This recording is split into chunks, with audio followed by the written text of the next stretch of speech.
8. Pass. Pass. 4 and 8 up. Pass. That seemed like a pretty solid character this half. Likely to be making a career in stand-up. 21-25.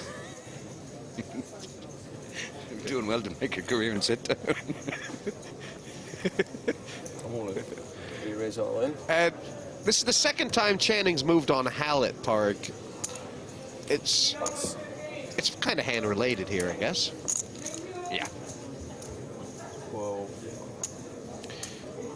Channing showed himself of the very strong opinion that he does not want to hang around. He wants to make chips. And it looks a little crazy, but I think you'd be doing much the same thing yourself down there, Park. 13-9. I'd love to be in there with the opportunity to do the same thing. Yeah. Oh, Channing would be quite happy with that result. Yeah. He wouldn't really want to have got involved in a race against the 10-9 of clubs there. The 10-9 of clubs favourite on today. 7 at this table. Just over 200 left in the tournament. I guess the idea is to play down to about the final 100 or so, Park, or No, I think we'll hit the money today, Jesse. Nah, it's probably a good later. You didn't really look like you were going to call. I'd have bet. I would imagine. I haven't seen the prize thing yet, but I imagine they're probably playing around about, playing maybe 72 spots. So Pass. we'll get to that quite comfortably today, and right through it. I think we'll might get down to maybe 60 players today. well, They tend to get rid of players in this tournament. You know, normally a top-class tournament director will tell you, if you start off with 673 and this is the structure, you should finish up with 350 at the end of day 1 of the Irish Open. But Ireland being Ireland, they managed to lose an extra 100 anyway. Exuberance. McLean's only got like 15 big blinds, so I mean the standard play for Roycroft here would be just to shove all in. Maybe he's trying to induce McLean to do that. He may be, Jesse. There's several different ways to play the hand in this position, and it's one of those cases where they're all right, as long as you don't throw it away.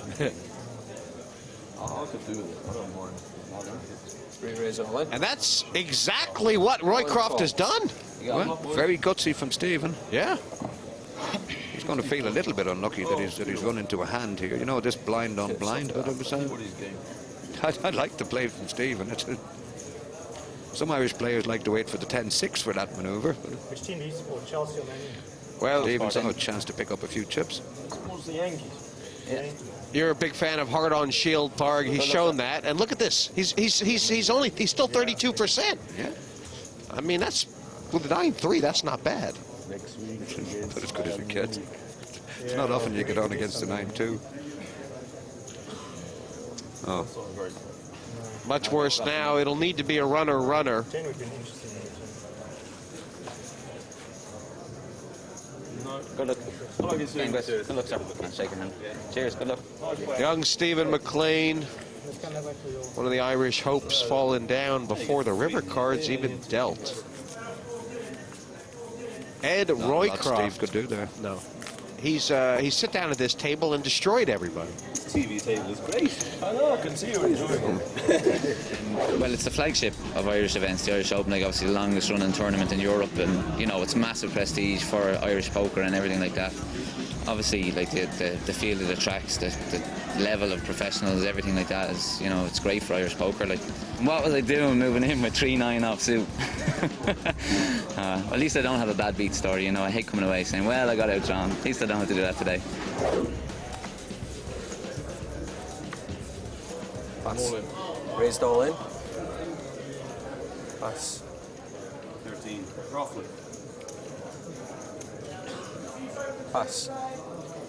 Neil's come straight all in. No, I was thinking earlier about, that the last time the tournament was held at Burlington when Marty Smith won it, Peter Eastgate made the final 2 tables, knocked out by the Fox.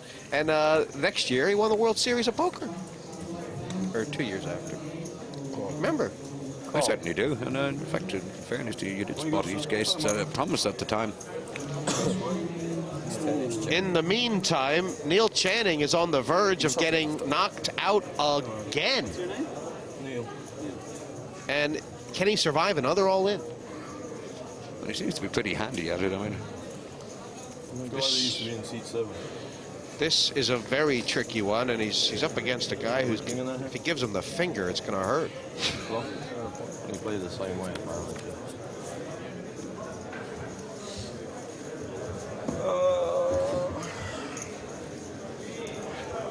Not a good flop, as Channing knows, for the ace-10. He needs to hit it now or later. Later's coming soon. That was my hope. 2008 champion, 2010. Yeah. That's it. Oh. well, here goes Channing. Fairness, a very popular winner of this event when he did win, and you know, a great champion, and you know, he's played like one today. I'm frustrated. I've come back with no chips. I'm on a table where no one's got any chips. I want to get on and play some poker. The TV table is awkward because people play differently. You know, I re-raised a guy. He wants to think for 5 minutes and ask me what I've got and stuff. He's got ace queen on the button. You know, if we weren't on TV, he'd have called immediately. And it just winds you up. You know, I got a bit wound up, but I don't think I did too much wrong. I made one raise with a 7 deuce that was a bit over extravagant. I don't need to be doing that, but I don't think other than that, I don't think I did much wrong really. I got very lucky and had a few setup coups. I think any decent player would have probably more chips than I finished the day with. Main thought is there's a long way to go. That chip counts don't matter on day one. I'm just still in. That's what I'm happy about. Well, this will be some fun. Moving into seat number 1, it's the Camel. Longtime UK player Keith Hawkins was the chip leader of the tournament when they started off day 2 with 100,000+. Now he's got about 89. Still a load of chips. And moving into seat number 5, Barry Donovan, the young Irishman, also a sole survivor, and he's got plenty of chips. This table will change. Parg, looking at the chips on this table, the thing that obviously stands out is these top stacks all in the top 3 seats. And is classic strategy going to be for Keith Hawkins on the right there to shut it down? Well, a lot of players would in Keith's position, but Keith is you know, a very aggressive player. You know, that's the way he plays. So you know, a lot of players would shut it down in Keith's spot, you know, because he's got himself you know, with 2 big stacks to his left and kind of see what happens. But I don't think that's what's going to happen with Mr. Hawkins. He is an imposing figure, this Dr. Hoff. It's not really his name. Yes, it is, and he has quality. Apparently, he's a doctor of medicine. I'm happy to find out he's not a doctor of anything else, really. The race, 3,500. And this is nearly sick from Frost. I mean, he's raising into. I mean, what's up with that? Well, there's a little bit of reverse psychology involved. And, from what we've seen of Roycroft, I think he may well call this. I mean, Frost is only, especially with the, you know, the raise haven't come from the button. He may well be contemplating a re-raise. You know, Frost is on 18 big blinds, Parg. I mean, this feels to me like this might have been a plan that might not have been the right mission, the greatest mission in the world. I don't know. I'm not crazy about it. He's got it. This is about the best flop he could have hoped for, and he's going to have to just ship him, right? If you raise with 7 deuce, I mean, if you flop bottom pair and you know, the highest card on the highest card on the board is an 8.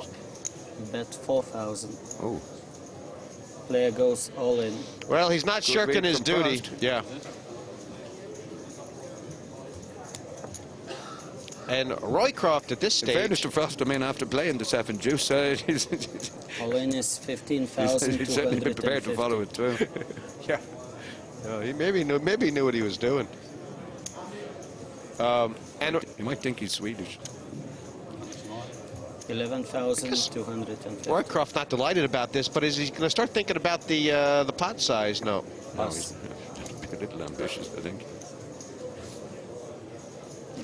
Nice recovery from Frost. 1,000 to play. Well, about 4 years ago, Ewan Jones would have been on nearly everyone's list as one of the top players in Europe. This Welshman, though, been a bit under the radar lately, but his game hasn't deserted him. And I kind of think, Parg, that when you think about Ewan Jones, he might be a guy that a lot of people might not know as much anymore, but they should be scared of him. Well, I think the Paddy Powers people will know him quite well because he did when Paddy Power had their Grand Slam tournament Race 50, maybe 3 or 4 years ago. He was one of the star men on the Welsh team. That's right. And They did him, Mark Williams, and a few guys they found in the street who claimed to be Welsh. You know, Ewan's a guy who can, who can do it either way. I mean, I've seen him play tight. I've seen him run over the table. All in. Roycroft has opened this up, and he's made a very quick call. I don't like that from Roycroft. I think he may have shown a little bit lack of live experience there, and that he called that very, very quickly. Need a bit of help. He also may be guilty, Parg, of not actually seeing how many chips Lars had. I think he didn't realize that Lars had chipped up the last in a few hands ago. And this is this now. Look at this pot that Frost has managed to be playing here. Here the doors. Thank you. That opens up potential for a few split pots, which Roycroft would gladly embrace right now.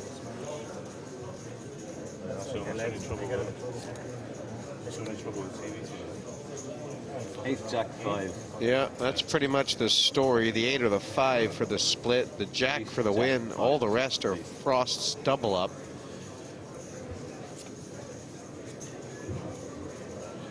And this as you said, this is going to change the game. Yeah. And that is a crippling blow for Ed Roycroft. Now he'll still have a nice stack, but it's more in the average stakes. You know, there is a case, when somebody re-raises you all in. I mean, you're right, you should check out, see how many chips they have. But, I mean, there's other questions you have to ask yourself. And it's, what happens if I win this, or what happens if I lose this?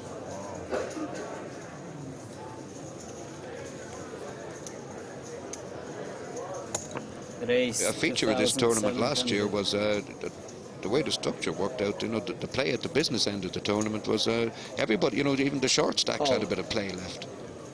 Speaking of play, Ewan Jones opening up wide and called quickly, twice behind. We could have a sort of the one thing you don't really, you're not delighted about when you raise the Queen 3, getting called by everybody. I mean, that makes it very difficult for you. Yeah, it certainly narrows the range of the flops that you're going to feel comfortable on. So wish I got involved in this one. And this 4 ways for the flop. And just with the customers in and the stack sizes, I predict fireworks. Bet is 4,000. It's a nice little bet from the Camel. He's betting just over half the pot. Sorry, I beg your pardon. He's betting just over a third of the pot. I mean, he's screaming out for a raise here.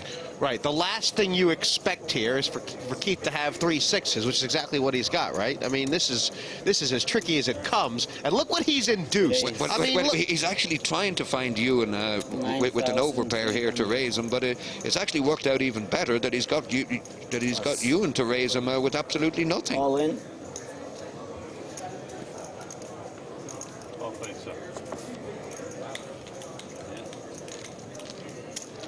And that is levels on levels, Parg. It could look crazy if you see it, but what it is 2 very good players outthinking each other.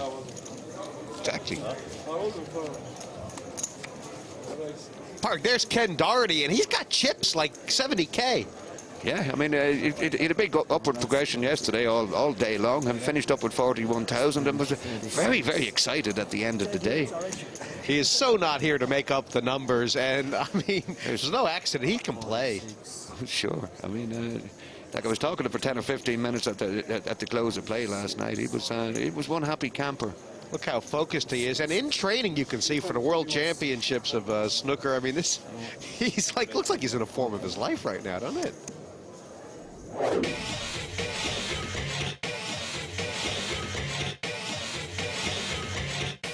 concentration. That'd be a big one, because obviously there's a lot going on at the poker table. There's people talking at the poker table, there's people around you talking, there's TDs shouting, and you have to kind of concentrate on what you're doing at hand. And obviously you need to be quick with your fingers to be able to pitch the cards.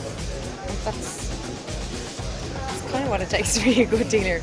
If you're not getting breaks, some people would say, you know, if you're sitting down for 20 minutes, oh sure, you're only sitting down, you're not really doing much. But it can be quite jarring if you don't get breaks and, you know, you're kind of there for an hour, you don't get a break, you will start to fall asleep. So getting breaks every 20 minutes kind of wakes you up, and it's grand. But it is long days, but it's worth it. A lot of my friends don't understand why I do it, because the hours are so long and I work nights, but I absolutely love it. It's so much fun. Because, you know, you're sitting down with 10 people that you've never met before, and you can talk to them and you know, have fun. Obviously while it's doing your job as well, but it's a lot of fun.